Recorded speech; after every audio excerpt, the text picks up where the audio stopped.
नमस्कार साथियों, शिक्षा शास्त्र की एक और क्लास में आप सभी का स्वागत करता हूं। मेरा नाम है निकेत। अगर आप चैनल पर नए हैं तो चैनल को लाइक, सब्सक्राइब, शेयर ज़रूर करें। अगर आप शिक्षा शास्त्र विषय से जुड़े हैं या UG, PG, BEd, MEd, NET किसी भी चीज़ की तैयारी कर रहे हैं तो मेरे चैनल को लाइक, सब्सक्राइब, शेयर ज़रूर करें क्योंकि इसमें शिक्षा शास्त्र विषय से जुड़ा कोई ना कोई टॉपिक रेगुलर अपडेट होता है। लास्ट क्लास में हमने मेजर ऑफ पोजीशन का में क्वार्टाइल को पढ़ा था, क्वार्टाइल का अनग्रुप डाटा सॉल्व किया था, उसके मेथड्स को समझा था। आज की क्लास में हम क्वार्टाइल का ग्रुप डाटा देखेंगे कि अगर हम ग्रुप डाटा में क्वार्टाइल निकालते हैं तो कैसे होते हैं। जैसे कि मैंने लास्ट क्लास में बताया था कि क्वार्टाइल क्या होता है कि 4 बराबर हिस्सों में किसी डाटा को बांटता है, और जबकि मीडियन क्या था, जो मेजर पोजीशन था, वो सिर्फ 2 हिस्सों में बांट देता है। और ये सभी क्या है, क्वार्टाइल, डेसाइल, परसेंटाइल, ये मीडियन का ही एक विकसित रूप होते हैं। तो Q1 का जो यहाँ पे फार्मूला होता है L+N/4 माइनस CFB/F/I, ये Q1 होता है। Q2 होता है L+N/2। देखो ये सेम फार्मूला आप अगर ध्यान दिए होंगे तो MD का भी होता है, सेम फार्मूला होता है। यहाँ पे L+N/2 माइनस FB/F/I से निकाला जाता है। ये सेम फार्मूला मीडियन के लिए यूज किया जाता है, इसीलिए इसमें इनके फार्मूलों में और मीडियन में एकदम सिमिलरिटी मिलती है। क्योंकि मीडियन क्या होता है, किसी डाटा को 2 हिस्सों में बस बांट देता है और ये उसको ज़्यादा में बांटने की क्षमता रखते हैं, इसलिए बस थोड़ा सा चेंज होता है। इधर की वैल्यू यानी CFB इक्वल रहेगी, बस यहाँ पे N/4 और N/2 और 3N, बस ये डाटा यहाँ पे बदलता है, बाकी डाटा इक्वल रहता है। ना तो CFB बदलता है ना I बदलेगा, सेम फार्मूला रहता है। इसीलिए अगर आप एक फार्मूला, अगर आप क्वार्टाइल निकालना सीख जाते हैं तो चाहे डेसाइल हो चाहे परसेंटाइल हो, हर चीज निकाल लेंगे, क्योंकि बस वहां पे आपको n की वैल्यू बदलनी होगी। n की वैल्यू बदलते ही आपका मान आ जाएगा, डाटा के अनुसार मान रखते हैं। तो Q3 होता है L+3N/4 माइनस CFB/I से। तो हम एक सवाल लेते हैं और उसको सॉल्व करके दिखाते हैं। तो हम पहले एक क्लास इंटरवल ले लेते हैं, यानी हमारे पास एक वर्ग होगा, एक हमारे पास फ्रीक्वेंसी। एग्जाम हॉल में हमें इतनी 2 चीजें तो दी ही रहती हैं और उन्हीं 2 चीज़ों से हमें क्या होता है, सॉल्व करना होता है। तो चलो हम अपना सीरियल बना लेते हैं। फिर इस सीरीज में चलते हैं सब।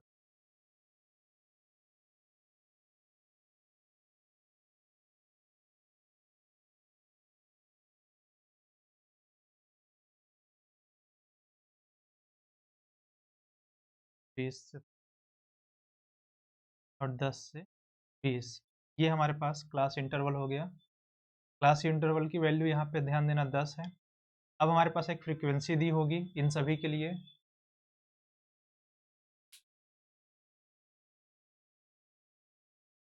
तो हमारे पास है 4, 6, 10, 20, 15, 12 और 8। इसको हम सम कर लेते हैं तो ये वैल्यू आती है, यानी हमारा n आता है 100। अब इसमें दूसरी चीज, हम कॉलम, एक कॉलम बस हमें एक्स्ट्रा बनाना है और एक ही कॉलम से हम तीनों चीज यानी Q1, Q3 निकाल देंगे, Q2, Q3। हम बता देते हैं संचयी आवृत्ति, जिसको हम बोलते हैं CF, कम्युनिकेटेड फ्रीक्वेंसी। उसको निकालने का बस एक तरीका है कि हम लास्ट नंबर से शुरू करेंगे। तो 8 + 0 = 8। इसमें करना क्या है कि हमें लास्ट डिजिट को उठा के अगली वाली डिजिट से जोड़ देना है। तो 12 8 कितना हो गया, 20। अब इसको इसके ऊपर जोड़ देंगे तो 20 15 हो जाता है 35। फिर इसको जोड़ देंगे 35 और 15 कितना हो जाएगा, जोड़िए 5 3 2 5 1 6 60। यहाँ जोड़ देंगे 60 20 हमें मिल गया 80। यहाँ पे जोड़ दिया 10 90। यहाँ पे 6 जोड़ दिया 96 और यहाँ पे 4 जोड़ दिया 100। यहाँ 100 और यहाँ 100 आ गया तो मान लीजिए आपने जो जोड़ा है वो सही है। और सेम यही प्रोसेस हम मीडियन के लिए करते हैं, कोई डिफरेंट प्रोसेस नहीं होता है, बस फार्मूले में थोड़े से चेंज होते हैं। और यही प्रोसेस जब आप डेसाइल पढ़ाऊंगा या परसेंटाइल पढ़ाऊंगा तो सेम फार्मूला, सेम प्रोसेस, बस n की वैल्यू बदल जाएगी। वहां पे जैसे यहाँ पे n/4 चलता है, वहां पे n/10 चलेगा या n/100 चलेगा। बस इस चीज का ध्यान रखना है। तो जैसे पहला पूछा है हमारे पास Q1, तो Q1 होता है n/4 माइनस CFB। तो हमारे पास कितना है, 100 है। अब 100 का n/4 करते हैं तो ये आएगा 25। अगर हम 100/4 कर दें और भाग दे दें, तो 2 गया और 20 आया, 25 आया। तो संचयी आवृत्ति में हम देखेंगे कि ये 25 हमारा कहाँ फिक्स हो रहा है। ध्यान देना, हमें संचयी आवृत्ति में देखना है, यानी सीएफ में। तो 8 भी 25 से ज़्यादा है, 20 भी 25 से ज़्यादा है, लेकिन 35 25 में आ रहा है। तो ये हमारा हो गया Q1 का डाटा। यहाँ पे हम लिख देते हैं Q1। अब Q1 का फार्मूला लेते हैं, लोअर लिमिट। लोअर लिमिट कितनी होगी 30 की? 29.5 प्लस कर दीजिए n/4 कितना है आपका, हमारा हमने सॉल्व किया था तो n/4 था हमारे पास 25 माइनस CFB। CFB का मतलब होता है कि संचयी आवृत्ति में जस्ट उसकी ठीक आवृत्ति वर्ग के नीचे बिलो, तो ये हो जाएगा 20 कर देते हैं। और दूसरी चीज हमारे पास है F, तो हमारा F क्या होगा, उस वर्ग की आवृत्ति। आवृत्ति हमारे पास 15 और मल्टीप्लाई कर दो, क्या है हमारे पास I हमारे पास है 10। अब इसको हम रख के सॉल्व कर देते हैं, तो 25 में से 20 घटा देते हैं तो आ जाएगा 5, नीचे हमारे पास है 15 मल्टीप्लाई है 10। यहाँ इसको सॉल्व कर देंगे तो 50 हो जाएगा, 50 को 15 से भाग दे देंगे तो वो आएगा 3.33 मल्टीपल टाइम जाएगा, तो 3.3 को 29.3 में हम जोड़ देते हैं 15। और यहाँ पे ध्यान देना कि हमारा 29.5 प्लस है, 29 को मैं इधर लिख दे रहा हूँ, ठीक है। अब इसको जब हम सॉल्व कर देंगे तो 15 3 45, फिर शेष बचेगा 5, जीरो जाएगा 50, तो ये इनफाइनाइट बार जाएगा, तो 3.2 डिजिट ले लेते हैं, 3.33। तो 29.5 में हम जोड़ देते हैं 3.33, तो हमारा मान आ जाएगा 3 5 3 8 9 3 12, कहीं 2 दशमलव बीच में है, 32.83। तो 32.83 हमारा निकल के आ गया क्वार्टाइल का Q1। प्रोसेस सेम रहेगा इनमें निकालने का, तो हमारा जो Q1 का मान आया है वो 32.83 आया है Q1, सिर्फ फार्मूले में रखने पे। अब हमें Q2 के लिए भी हम सेम चीज देख लेंगे। Q2 में हम n/2 करेंगे तो हमारे पास आ जाएगा 50।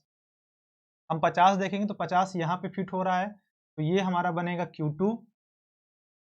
जब ये Q2 बनेगा तो फार्मूले में हम मान रख देते हैं, तो इसका हम L निकालेंगे तो 39.5 प्लस n/2 हमारे पास है 50 माइनस CFB उसके जस्ट नीचे लेंगे तो हमारे पास 35 है, माइनस 35 बटे F ध्यान देना मेन, यानी 25 है फ्रीक्वेंसी, मल्टीप्लाई 10 से सॉल्व कर दो, तो यहाँ पे आ गया 39.5 प्लस 35 में से 15 गई, सॉरी 35 में से 50 को हटाते हैं तो ये आया 15 बटे 25 गुणते 10 था।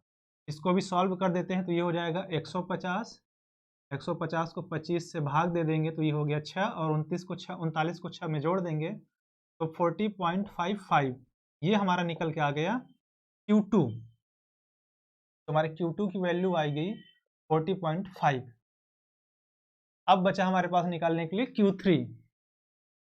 तो जो Q3 की वैल्यू है, फार्मूला है 3n/4, तो 3n/ हमें 4 करना है, तो 3n, n की कितनी है क्वांटिटी 100, तो 100 मल्टीप्लाई 3 बराबर कितना हो गया 300/4, 4 से भाग दे दो कितना जाएगा 4 सत्ते 28, 7 बचा 2 20, यानी 75 निकलेगा। 75 इसलिए पहले से निकाल रहा हूँ जिससे लिखने में हमें आसानी हो डाटा फिट करने में। तो अब हम लिखते हैं, अब हम 75 देखेंगे तो 75 की डाटा यहाँ फिट हो रहा है, तो ये कॉलम हमारा बनेगा, तो ये हो गया 49.5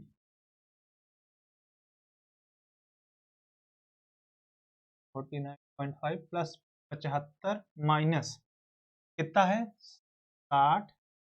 अब इसमें क्या देखना है हमें F हमारे पास कितना है 20 गुणते 10, सॉल्व कर दो 49.5 प्लस ये डायरेक्ट मैं कैलकुलेट कर दे रहा हूँ तो 150 हो गया बटे 20, सॉल्व कर देते हैं, 0 से 0 कट गया और ये आएगा 7.5, और इसको हम जोड़ देते हैं तो 5 5 0 और 9 7 16, 6 4 1 5, 56 आ गया 0, तो मान इसका आ गया 56 रखने की कोई जरूरत नहीं, बराबर बगल में 0 है। तो हमारे पास सेम फार्मूले पे मान रखना है कि एक एक फार्मूले पे सेम तरीके से सेम प्रोसेस है, बस एक आपको अगर निकालना आ जाता है, चाहे Q1, Q2, Q3 निकाल लेंगे, तो आप इसको सॉल्व कर पाएंगे।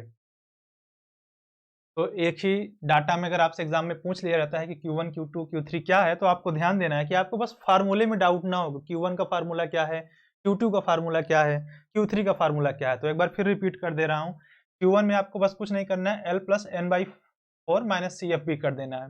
Q2 में आपको मीडियन का फार्मूला एग्जैक्ट लिख देना है, L plus n/2 minus CFB upon into F into I से। और Q3 में ध्यान देना कि 3 पूछ रहा है, तो बस वहां पे जहां n/4 होना है वहां पे n के पहले 3 लिख देना, और 3n/4 minus CFB upon F into I से आपको तीनों डाटा एक बार में निकल आएंगे। आप कोई भी सवाल इस पर रख के सॉल्व कर सकते हैं। इस तरह से चाहे आप अपने से डाटा बना लीजिए। अगर आप कोई सवाल देना चाहते हैं तो एक पूरी सीरीज लिख के आप मेरे पास शेयर कर सकते हैं। और मेरे चैनल का टेलीग्राम का अकाउंट डिस्क्रिप्शन में है, तो आप डायरेक्ट ग्रुप में भी जुड़ सकते हैं। तो अगर आपको कोई क्वेरी है तो वहाँ पे आप डाल सकते हैं, तो जिसको मैं अगली क्लास में जब भी या समय मिलता है तो मैं इसको सॉल्व ज़रूर करूँगा या आपको वहीं पे उत्तर दे दूँगा। तो नेक्स्ट क्लास में हम टी टेस्ट या कोरिलेशन में से किसी एक का पढ़ेंगे। और अगर आप क्वार्टाइल निकाल लेते हैं तो उसके लिए परेशान मत होइए, डेसाइल या परसेंटाइल कुछ भी आ जाएगा, बस फार्मूला आपको सेम रखना है और आपका जो तरीका है वो आपका सॉल्व कर देगा। ठीक है?